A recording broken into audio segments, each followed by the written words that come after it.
Hi YouTube, happy Monday. I hope you're having a great start to your week. Today I'll be reviewing my green 1978 Fuji S10-S road bike, which I picked up for $40 on Facebook Marketplace towards the end of the year.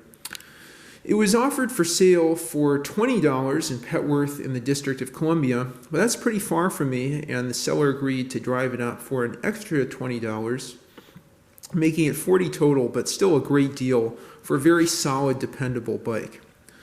If you've seen a number of my videos, you can tell I like older 70s and 80s road bikes because they're indestructible and easy to work on. But I particularly like this Fuji for a number of reasons.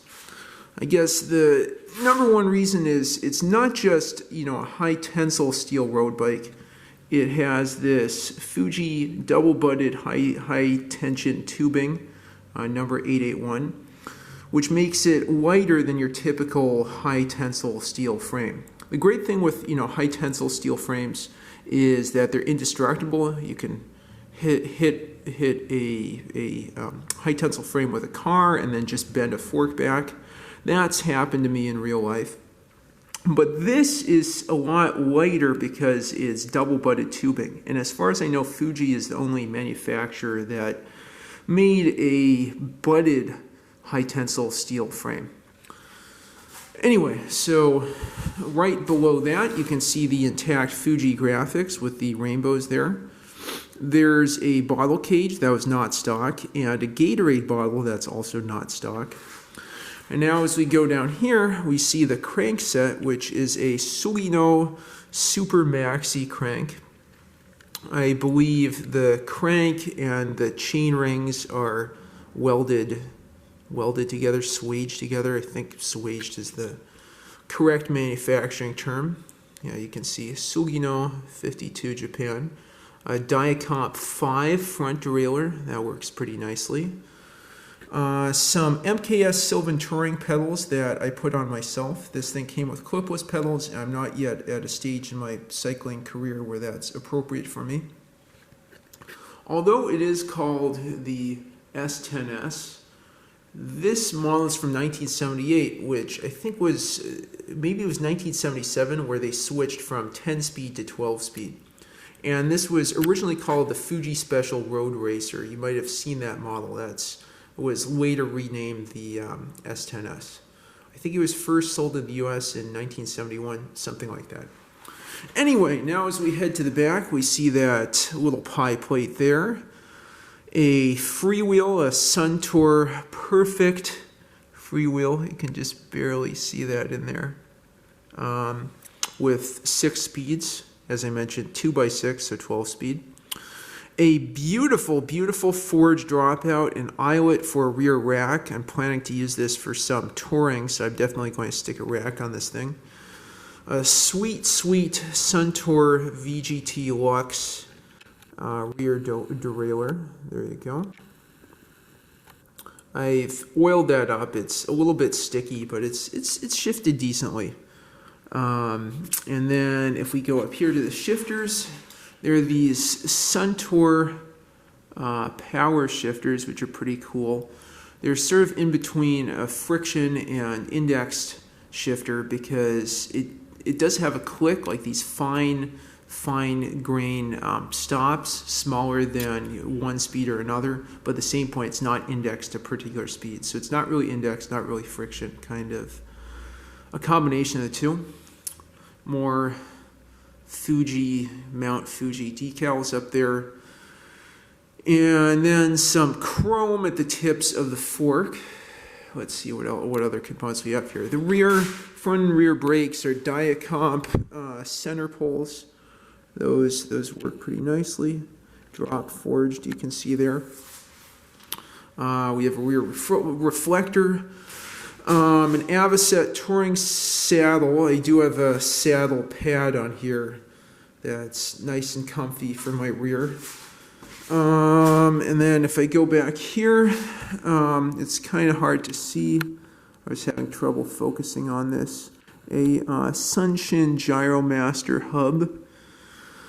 Ukai alloy rims. Let's look at that.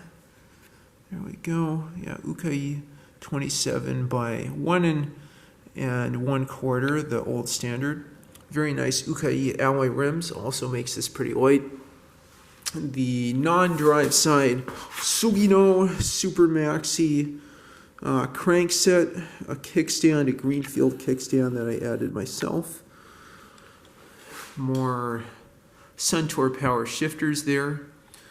And now as we go towards the front, both front and rear are quick release, which is great. Makes working on this nice and easy. Yeah, so on the front, let me move my stuff here. I have my GPS bike computer and then this little, what do you call it? Silicone grabby light there for safety, and I'm going to add more lights. Yes, I'm pretty sure this is a Nito stem.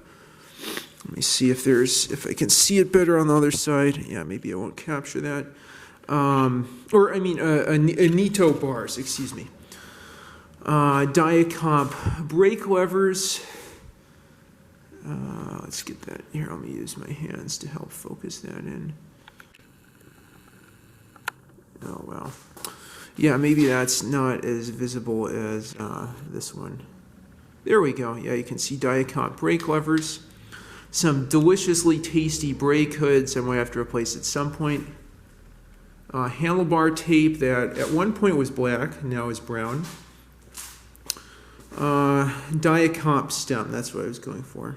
So Nito bars and a Diacomp stem.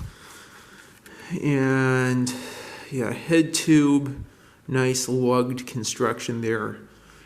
Let's see if there's any details on the headset that I can see. First time I'm looking at this really close. A Tange headset. Let's see if I can focus in on that. Yeah, I think you should be able to see Tange upside down. So nice quality Japanese parts. And then for the tires, there's, I think, yeah, Michelin on the back, and then Select, whatever that is, on the front. Anyway, so that said, I just took this on its debut ride. I had overhauled the bottom bracket, which, I mean, I think other than the headsets, really all you need to overhaul in this thing. There's sealed bearings on the front and back. They're super smooth. You can tell they're sealed from my zooming in there.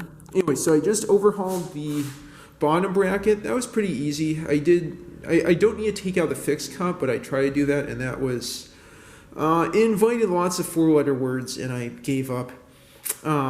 Yeah, so anyway, the pedaling's a lot smoother now that I overhauled that. You don't have to overhaul the front and rear hubs because those are sealed bearings, and maybe I'll overhaul the headset at some point. Pretty nice ride. I think this is great for long-distance touring on pretty smooth roads. I did notice the ride quality felt a lot rougher than my Peugeot P8 that I'll be reviewing in a second here. I wonder if that has to do with the tires or just some differences in the frame. I mean, the Peugeot P8 is also a high-tensile frame. It's 1030 Carbolite steel, whereas this is, I don't know, maybe 1020 or maybe something fancier. But it's definitely solid. It's a very smooth ride. It shifts well. It's quite reliable. And once there's a rack on this, I mean, I can do it. I can use this for all sorts of I can do all sorts of trips with this. I actually just got back from the post office to deliver a small package, so this has made itself useful quite quickly.